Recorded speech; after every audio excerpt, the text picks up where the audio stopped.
ఈరోజు మనం రీసెంట్గా కరెంట్ అఫైర్స్లో ఉన్న ఒక most important and expected topic గురించి డిస్కస్ చేసుకోబోతున్నాం. అదేంటంటే G20 సమ్మిట్ 2025. ఈ క్లాస్లో మొత్తం 2 పార్ట్స్ ఉంటాయి. ఫస్ట్ పార్ట్లో ఈ G20 సమ్మిట్కి సంబంధించిన కరెంట్ అఫైర్స్ గురించి, అంటే 2025లో జరిగిన మేజర్ అప్డేట్స్ డిస్కస్ చేసుకుంటాం. రీసెంట్గా ఈ సమ్మిట్ ఎప్పుడు ఎక్కడ జరిగింది, ఈ సమ్మిట్ యొక్క హైలైట్స్ ఏంటి, ఎండ్ రిజల్ట్ ఏంటి, కాంట్రవర్సీస్ ఏంటి అనే విషయాలు డిస్కస్ చేసుకుంటాం. తర్వాత సెకండ్ పార్ట్లో ఈ G20 సమ్మిట్కి సంబంధించిన జీకే గురించి డిస్కస్ చేసుకుంటాం. ఫస్ట్ రీసెంట్ G20 సమ్మిట్ గురించి. ఈ 2025కి సంబంధించిన G20 సమ్మిట్ నవంబర్ 22 అండ్ 23 ఈ 2 రోజులు దక్షిణాఫ్రికాలోని జోహన్నెస్బర్గ్లో జరిగింది. ఈ జోహన్నెస్బర్గ్లో ఎక్కడ జరిగింది అని అడగవచ్చు. జోహన్నెస్బర్గ్ ఎక్స్పో సెంటర్లో జరిగింది. అందుకే ఈ సమ్మిట్ని 2025 G20 జోహన్నెస్బర్గ్ సమ్మిట్ లేదా 2025 G20 జోహన్నెస్బర్గ్ శిఖరాగ్ర సమావేశంగా పిలుస్తారు. ఈ 2025 G20 సమ్మిట్ యొక్క గొప్పతనం ఏంటంటే ఇప్పటిదాకా 19 G20 సమ్మిట్స్ జరిగాయి. ఈ సంవత్సరం జరిగింది 20వ G20 సమ్మిట్. అండ్ అలానే ఇది ఏ దేశంలో జరిగిందని చెప్పుకున్నాం, సౌత్ ఆఫ్రికా కదా. ఈ సంవత్సరం ఈ G20 సమ్మిట్ని నిర్వహించడం ద్వారా సౌత్ ఆఫ్రికా ఒక రికార్డ్ని సృష్టించింది. అదేంటంటే it has become the first African country to chair the G20 summit. అంటే సౌత్ ఆఫ్రికా లేదా ఆఫ్రికా ఖండంలో జరిగిన మొట్టమొదటి G20 సమ్మిట్ ఇది. నెక్స్ట్, ఈ సంవత్సరం ఈ G20 సమ్మిట్కి సౌత్ ఆఫ్రికా ఎంచుకున్న థీమ్ లేదా ఇతివృత్తం ఏంటంటే సాలిడారిటీ, ఈక్వాలిటీ, సస్టైనబిలిటీ. ఇక్కడ సాలిడారిటీ అంటే ఏంటంటే ఐక్యత లేదా సంఘీభావం. ఈ సంఘీభావం లేదా ఐక్యత ఎవరి మధ్య ఉండాలి అంటే విభిన్న ఆర్థిక వ్యవస్థల్లో ఉండాలి.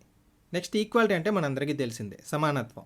ఈ ఈక్వాలిటీ ఎక్కడ ఉండాలంట, బిట్వీన్ అండ్ వితిన్ కంట్రీస్. దేశం లోపల సమానత్వం, అలానే ఇతర దేశాలతో న్యాయపరమైన అవకాశాలు కల్పించే సమానత్వం ఉండాలని. సస్టైనబిలిటీ అంటే సుస్థిరత లేదా స్థిరత్వం. మనం సుస్థిరాభివృద్ధి గురించి నేర్చుకున్నాం కదా. Long term development that does not compromise future generations.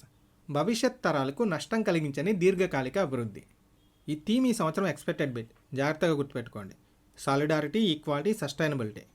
అలానే ప్రధాన ఆర్థిక వ్యవస్థల అగ్రనాయకుల హాజరు కాని సమ్మిట్గా కూడా ఈ సంవత్సరం G20 సమ్మిట్ వార్తల్లో ఉంది. ఫర్ ఎగ్జాంపుల్, చైనా నాయకుడు షీ జిన్పింగ్ కానీ, రష్యా అధ్యక్షుడు వ్లాదిమిర్ పుతిన్ కానీ, అమెరికా అధ్యక్షుడు డొనాల్డ్ ట్రంప్ కానీ, ఇలాంటి వాళ్ళు ఎవరు ఈ సంవత్సరం సమ్మిట్కి అటెండ్ అవ్వలేదు. ఈ పాయింట్ కూడా ఇంపార్టెంట్ మనకి. G20 సభ్య దేశాల లిస్ట్ ఇచ్చి ఏ దేశాల లీడర్స్ అటెండ్ అయ్యారు, ఏ దేశాల లీడర్స్ అటెండ్ అవ్వలేదు అని అడగచ్చు.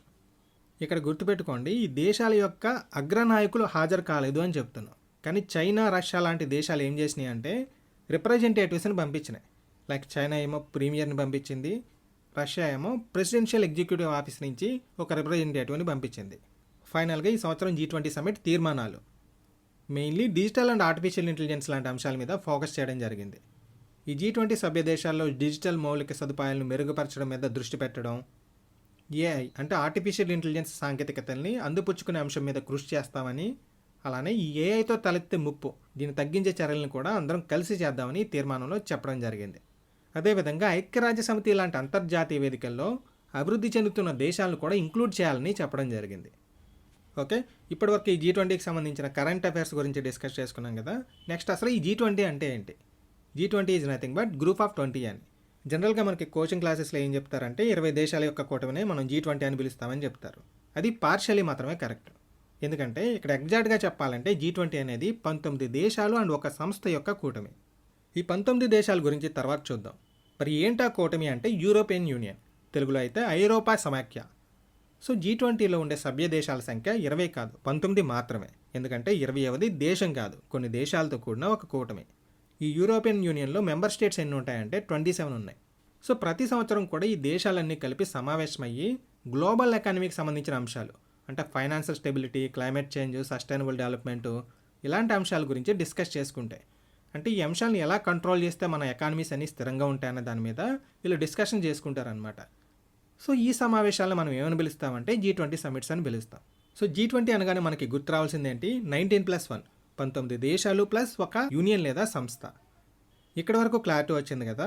నెక్స్ట్, ఈ G20 = 19+1 అనేది ఎప్పటి వరకు అంటే 2023 వరకు. తర్వాత ఈక్వేషన్స్ చేంజ్ అయిపోయాయి. మన అదృష్టం కొద్దీ 18th G20 సమ్మిట్ 2023 సెప్టెంబర్లో ఇండియాలో జరిగింది. మన మోడీ గారి గురించి తెలిసిందే కదా, కరెంట్ అఫైర్స్లో ఏదో ఒక మెలికి పెడుతూ ఉంటారు.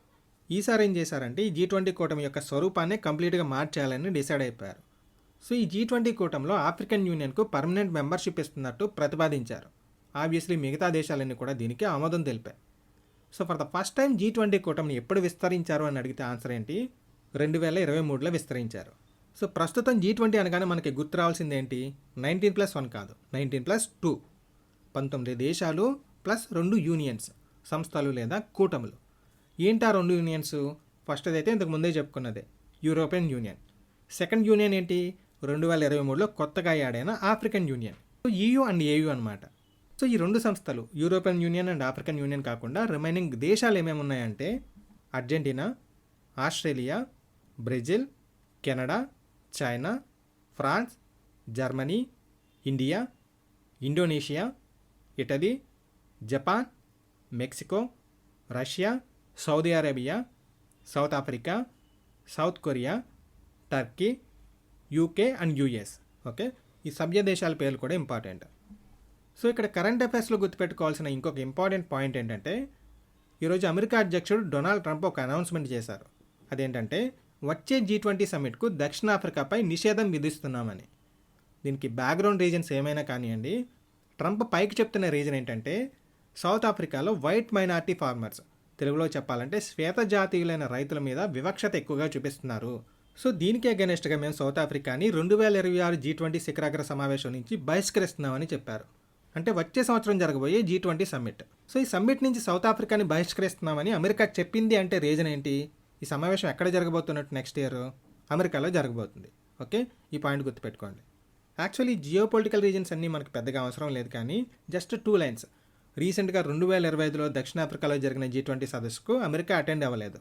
అదేవిధంగా 2026లో అమెరికాలో జరిగే సదస్సుకు దక్షిణాఫ్రికాని అటెండ్ అవ్వనివ్వరు, అంతే. ఓకే, నెక్స్ట్ రీసెంట్గా జరిగిన G20 సమ్మిట్స్ గురించి కూడా అడగవచ్చు. 2025లో సమ్మిట్ ఎక్కడ జరిగింది, 24లో ఎక్కడ జరిగింది, 26లో ఎక్కడ జరగబోతుంది, ఇండియా ఎప్పుడు హోస్ట్ చేసింది, ఇలాంటివి అనమాట. So recent and upcoming 4 to 5 summits details గుర్తుపెట్టుకుంటే బెటర్. 18th G20 సమ్మిట్ని 2023లో ఇండియా హోస్ట్ చేసింది. ఎక్కడంటే న్యూఢిల్లీలో భారత్ మండపంలో జరిగింది ఈ సమ్మిట్. నెక్స్ట్ 19th సమ్మిట్ 2024లో బ్రెజిల్లోని రియో డి జెనీరోలో జరిగింది. 20th మనం రీసెంట్గా చెప్పుకున్నది 2025లో సౌత్ ఆఫ్రికాలోని జోహన్నెస్బర్గ్లో జరిగింది. 21st అంటే నెక్స్ట్ ఇయర్ 2026లో ఎక్కడ జరగబోతుందని చెప్పుకున్నాం? United states. ఈ యునైటెడ్ స్టేట్స్లోని మయామిలో జరగబోతుంది. 22nd 2027లో యూకేలో జరగబోతుంది. 23rd 2028లో సౌత్ కొరియాలో జరగబోతుంది. ఈ రెండింటికి వెన్యూస్ ఇంకా ఫైనలైజ్ చేయలేదు.